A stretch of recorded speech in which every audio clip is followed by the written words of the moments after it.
আসসালামু আলাইকুম বন্ধুরা, দেখেন আমরা লাল বাজরা কিনে আনি, আমি তো ধুয়ে খাওয়াই।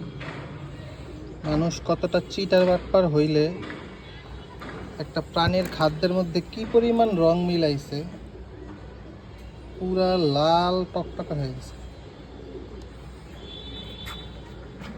আমার গরম পানি দিয়ে তারপরে ধোয়া লাগতেছে। দেখেন রং উঠার পরও এখনো কি একটা অবস্থা। মানুষ কি খাওয়াবে কবুতরে?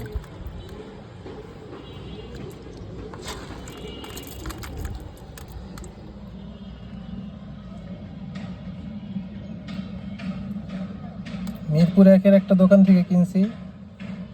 মিরপুর 1 নম্বরে ম্যাক্সিমাম দোকানই এই ধরনের, দুই একটা দোকান বাদে।